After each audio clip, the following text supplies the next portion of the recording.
நான் வந்து இப்போ கூழ் வடகம் எப்படி செய்கிறதுன்னு நான் எப்படி செய்வேங்கிறத உங்களுக்கு செஞ்சு காமிக்க போகிறேன்.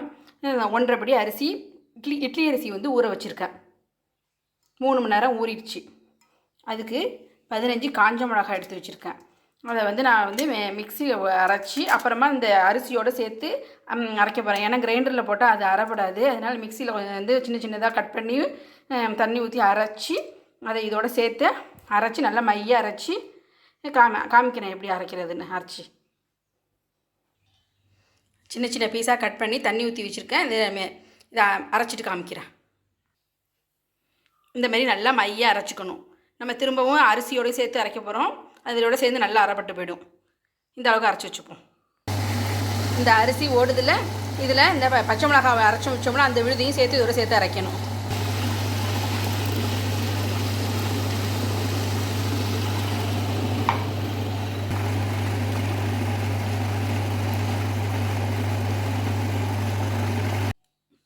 இந்த மாதிரி நல்லா மைய அரைச்சி வச்சிடணும். இன்றைக்கி இப்போ சாயந்தரம் அரைச்சி வச்சுட்டோம்.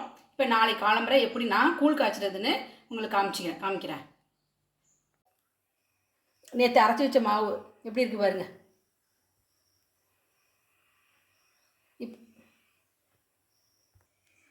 ஒரு பெரிய ஏனத்தில் நல்லா அடிகனமான ஏனத்தில் 2 லிட்டர் தண்ணி போல் ஊற்றிருக்கேன்.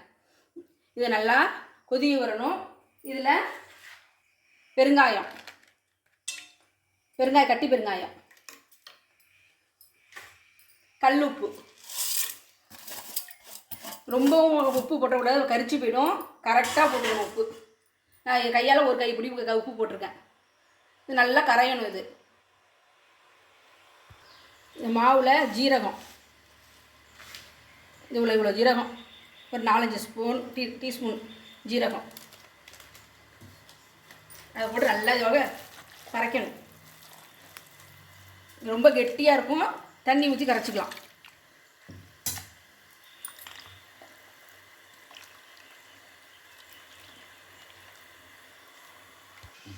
இந்த மாதிரி நல்லா தண்ணியாக கரைச்சிக்கணும். இந்த அளவு கரைச்சிக்கணும். தண்ணி நல்லா கொதிச்சிச்சு. இப்போ சிம்மில் வச்சுக்கிட்டு மாவு ஊற்றி கிண்டணும்.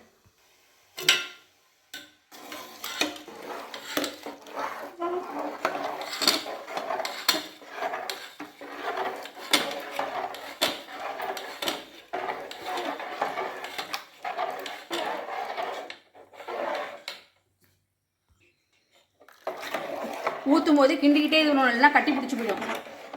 நல்லா இடவிடாமல் கிளறிக்கிட்டே இருக்கணும்.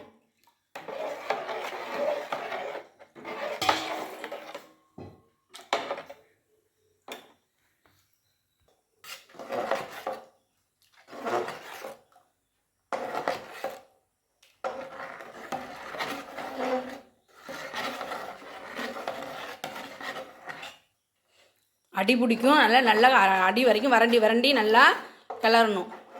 நல்லா கெட்டியாகணும். அது வரைக்கும் நம்ம கிண்டிக்கிட்டே இருக்கணும். நல்லா தீயை நல்லா பெருசாக வச்சுக்கணும்.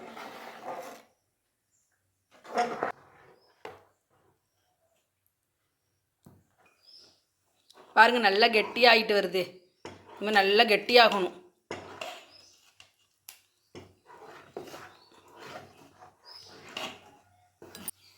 இங்கே பாருங்கள், நல்லா கெட்டியாக வந்துருச்சு.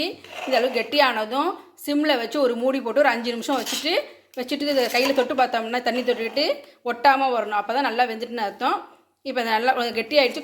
சிம்மில் வச்சு கொஞ்சம் மூடி போட்டு ஒரு 5 நிமிஷம் கழிச்சு பார்ப்போம்.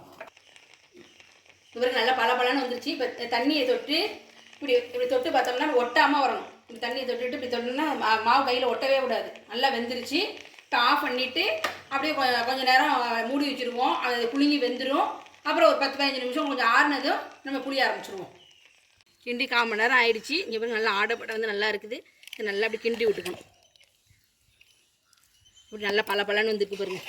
நல்லா வெந்துடணும். அப்போ தான் நல்லாயிருக்கும். கூழ் வடகம் நல்லா சூப்பராக பொரியும். அப்போ தான் ஸ்டார் அச்சு தான் நான் போடுவேன். நீங்கள் உங்களுக்கு எந்த அச்சு வேணாலும் போட்டுக்கலாம். இல்லை இந்த ஓலப்பகடை அச்சு கூட இருக்கும். அதில் வேணாலும் போட்டுக்கலாம், எதில் வேணாலும் போட்டுக்கலாம். நான் இந்த அச்சில் தான் நான் புளிவேன் எப்போதும். ஒரு புடவையோ அல்லது வேஸ்ட்டு எதுவாக இருந்தாலும் நல்லா அலசிட்டு நான் ஈரத்தோடையே போட்டு புளியணும். ஈரத்தை நல்லா தண்ணியை வடி விட்டுட்டு அந்த அழகாக பரப்பி புளியணும்.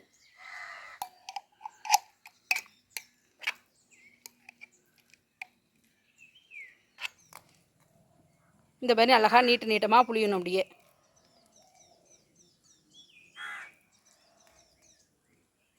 அப்படியே நெருக்கமாக புளிஞ்சிட்டே வர வேண்டியதுதான்.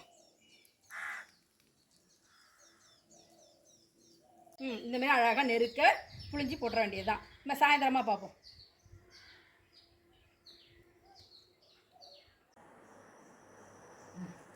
ஒரு நாள் காஞ்சிருக்கு. இதை காஞ்சதை நம்ம அப்படியே எடுத்துடணும், பிரிச்சிடணும். இது இல்லைன்னா ஒரு ரூபா ஒட்டிக்கும். இதை எடுத்து இதோட இது தனித்தனியாக எல்லாத்தையும் எடுத்து போட்டுடணும்.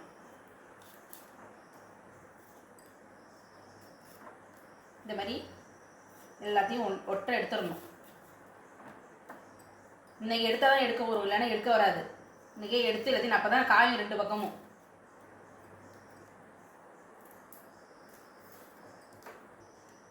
இந்த மாதிரி நல்லா நீட்டமாக வருது. இதை நல்லா இன்னும் 2 நாள் நல்லா காய வைக்கணும். நல்லா காய்ஞ்ச பிறகு நான் பொரிச்சு காமிக்கிறேன். இதை பாருங்கள், நல்லா 3 நாள் நல்லா காய வச்சுட்டு நல்லா காஞ்சிருச்சு. இப்படி உடைச்சோம்னா அப்படியே பலன்னு இருக்கணும் உள்ளர. இந்த மாதிரி இருக்கணும். அதான் நல்லா காஞ்சிருச்சுன்னு அர்த்தம். இப்போ பொரிக்கிறதுக்கு நம்ம பொரிக்கலாம். அதை பொரிச்சு காமிக்கிறேன் நான். எண்ணெய் காஞ்சிருச்சு. இப்போ பொரிப்போம்.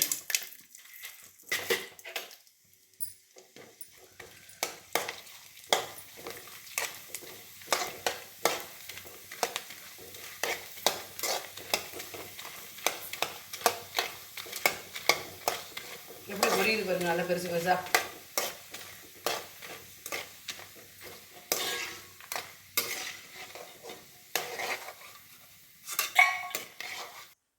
எப்படி சூப்பராக பொரிஞ்சிருக்கு பாருங்க.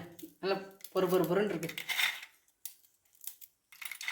நல்லா டேஸ்ட்டாக இருக்கும். நல்லா வீட்டிலையே நம்ம செஞ்சோம்னா நல்லா சுத்தமாக டேஸ்ட்டாக செய்ய முடியும். நீங்களும் இதுமாரி செஞ்சு பாருங்கள்.